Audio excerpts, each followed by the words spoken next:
اور ہم جنس پرستی میں لطف تو ہو سکتا ہے مگر محبت نہیں ہو سکتی، جو کہ اللہ تعالیٰ نے خالصتاً میاں بیوی میں ایک دوسرے کے لیے رکھتی ہے۔ اور سائنس بھی یہ کہتی ہے کہ انسان حقیقت میں ہم جنس پرستی کو ناپسند کرتے ہیں۔ اب آپ یہ بھی نکتہ اٹھا سکتی ہیں یا اٹھاتی ہوں گی اکثر کہ ہم جنس پرستی دو لوگ اپنی مرضی سے کر رہے ہیں، ہم اس میں کون ہوتے ہیں بولنے والے، لیکن ہمارے خدا نے، اللہ تعالیٰ نے اس سے منع فرمایا ہے۔ ڈاکٹر ذاکر نائک نے کہا کہ اسلام نے اس حوالے سے شادی کو اسی لیے رکھا ہے، اسی لیے انسان میں جنسی لذت حاصل کرنے کی خواہش بھی بہت زیادہ رکھی گئی ہے تاکہ وہ جلد از جلد شادی کریں اور اس کے بعد ان کی اولاد نرینہ ہو اور انسانوں کی آمد کا سلسلہ قیامت تک یوں ہی چلتا رہے۔ اور اگر ہم جنس پرستی ہوگی تو بچے کیسے پیدا ہوں گے؟ ڈاکٹر ذاکر نائک نے کہا کہ حضرت محمد صلی اللہ علیہ وآلہ وسلم نے ارشاد فرمایا کہ میاں بیوی کا آپس میں جنسی تعلق رکھنا دراصل عبادت ہے۔ اور آج سائنس ہمیں یہ کہہ رہی ہے کہ ایک جانب وہ لوگ جو شادی کرتے ہیں مختلف جنس کے لوگوں سے اور دوسری جانب وہ لوگ جو ہم جنس پرستی کرتے ہیں ان کے درمیان موازنہ کریں تو شادی کرنے والے لوگ زیادہ خوشگوار اور اچھی زندگی گزارتے ہیں۔ ڈاکٹر ذاکر نائک نے یہ بھی کہا کہ اسلام، یہودیت، عیسائیت اور تمام مذاہب ہی ہم جنس پرستی سے روکتے ہیں اور یہ انسان کی صحت اور اس کی نفسیات کے خلاف ہے۔ ڈاکٹر ذاکر نائک نے کہا کہ میں جب کینیڈا گیا تو میں نے وہاں پر دیکھا کہ ہم جنس پرستی کے اشتہار لگے ہوئے تھے، جبکہ کینیڈا جیسے ملک میں اس سے منع کیا گیا ہے۔ پوری دنیا میں اس سے منع کیا جا رہا ہے اور اب دنیا کو یہ سمجھ آ رہی ہے کہ یہ کام غلط ہے اور پوری دنیا اب ہم جنس پرستی پر پابندی لگا رہی ہے، مگر بھارت میں ہم جنس پرستی کو اور اس رواج کو فروغ دینے کی باتیں ہو رہی ہیں اور اسے عام کرنے کے لیے قانون بنانے کی باتیں کی جا رہی ہیں، جو کہ غلط ہے۔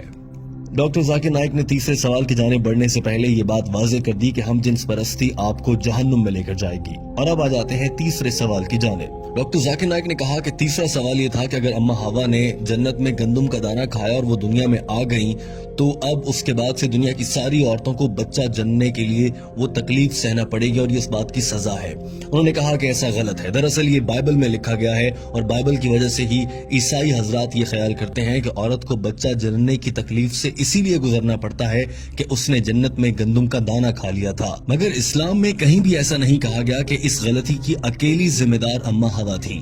ہر موقع پر دونوں کو ہی قصوروار ٹھہرایا گیا ہے۔ قرآن پاک میں 3 جگہ ایسا آیا ہے جس سے اندازہ ہو جاتا ہے کہ اس غلطی کو دونوں ہی پر ذمہ داری ڈالی گئی تھی۔ مثال کے طور پر ایک جگہ کہا گیا کہ ہم نے ان دونوں کو منع کیا کہ گندم کا دانہ نہیں کھانا، ایک اور جگہ کہا گیا کہ ان دونوں نے اللہ سے معافی مانگی، اور ایک اور جگہ کہا گیا کہ ان دونوں کی غلطی پر ہم نے انہیں سزا کے طور پر دنیا میں بھیج دیا۔ ہر جگہ پر دونوں کا ذکر ہوا ہے، اکیلی حضرت اما حوا علیہ السلام کا ذکر نہیں ہوا۔ لہٰذا قرآن پاک کی روح سے حضرت اما حوا اور حضرت آدم علیہ السلام دونوں ہی ذمہ دار ہیں۔ چونکہ بائبل میں کچھ تبدیلیاں کر دی گئی ہیں اس لیے بائبل میں معلومات بدل گئیں اور اب عیسائی مذہب کے فالو کرنے والے لوگ اسے غلط سمجھ بیٹھتے ہیں، جبکہ اسلام میں ایسا بالکل بھی نہیں ہے۔ آپ قرآن پاک میں پڑھیں گی تو آپ کو معلوم ہوگا کہ عورت کے لیے حمل بد دعا نہیں بلکہ خوش قسمتی ہے۔ سورہ نساء آیت نمبر 1 میں فرمایا گیا کہ اپنی عورت کا خیال رکھو اور ان کے ساتھ اچھے سے پیش آؤ۔ ایک اور جگہ فرمایا گیا کہ ہم نے انسان کو اپنے والدین کے ساتھ اچھے طریقے سے پیش آنے کا حکم دیا ہے، کیونکہ اس کی ماں نے حمل اور بچے کو پیدا کرنے کی تکلیف اٹھائی ہے۔ اسی طرح سے ایک حدیث ہے کہ ایک صحابی نے آپ صلی اللہ علیہ وآلہ وسلم سے دریافت کیا کہ یا رسول اللہ، میں اپنے والدین میں سے ماں کے ساتھ اچھا سلوک کروں یا باپ کے ساتھ؟ آپ صلی اللہ علیہ وآلہ وسلم نے فرمایا اپنی ماں کے ساتھ۔ اس شخص نے پھر یہی سوال دہرایا اور دوسری مرتبہ میں بھی آپ صلی اللہ علیہ وآلہ وسلم نے فرمایا کہ اپنی ماں سے۔ تیسری مرتبہ کے سوال میں بھی یہی جواب ملا اور چوتھی مرتبہ کے سوال کے جواب میں آپ صلی اللہ علیہ وآلہ وسلم نے فرمایا کہ اپنے والد سے۔ لہٰذا 3 بار ماں کے احترام کا کہا گیا ہے۔ Gold medal, silver medal, jubilee medal سبھی ماں کو ملے ہیں، اس کے بعد والد کی بات ہے۔ اس کا مطلب یہ ہرگز نہیں ہے کہ والد کا احترام نہ کیا جائے، مگر ماں کا بہت احترام ہے۔ اور ڈاکٹر ذاکر نائک نے یہ بھی کہا کہ اللہ تعالیٰ نے اسی لیے یہ ذمہ عورت کو دیا ہے۔ بتائیں آپ، کیا کوئی مرد بچے کو جنم دے سکتا ہے؟ ہرگز نہیں۔ ڈاکٹر ذاکر نائک نے کہا کہ مجھے امید ہے آپ کو اپنے سوالوں کا جواب مل گیا ہوگا۔ اس عورت نے ہاں میں جواب دیا تو ڈاکٹر ذاکر نائک نے سوال کیا، کیا آپ اللہ کو ایک واحد عبادت کے لائق مانتی ہیں؟ ڈاکٹر ذاکر نائک نے سوال کیا کہ آپ حضرت عیسیٰ علیہ السلام کو خدا مانتی ہیں؟ اس عورت نے جواب میں کہا نہیں۔ ڈاکٹر ذاکر نائک نے سوال کیا کہ پھر آپ انہیں کیا مانتی ہیں؟ جواب دیا کہ میں انہیں پیغمبر مانتی ہوں۔ سوال ہوا کہ کیا آپ حضرت محمد صلی اللہ علیہ وآلہ وسلم پر ایمان رکھتی ہیں اور انہیں اللہ کا آخری نبی مانتی ہیں؟ عورت نے جواب دیا جی ہاں، میں ان پر یقین رکھتی ہوں اور وہ اللہ کے آخری نبی ہیں۔ ڈاکٹر ذاکر نائک نے آخری سوال کیا، آپ پر اسلام قبول کرنے کے لیے کہیں سے کوئی دباؤ تو نہیں، کسی نے کوئی رشوت تو نہیں دی؟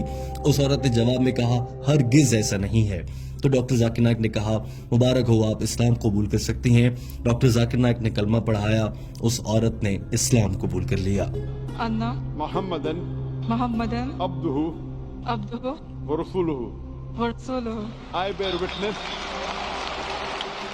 دوستوں امید ہے کہ آپ کو یہ ویڈیو پسند آئی ہوگی۔ اس ویڈیو کو پسند کرنے کے ساتھ اپنے دوستوں تک پہنچائیے تاکہ وہ بھی ڈاکٹر ذاکر نائک کی انگریزی زبان میں کی گئی گفتگو کا اردو ترجمہ سن کر سمجھ سکیں اور دین اسلام پر عمل کر سکیں۔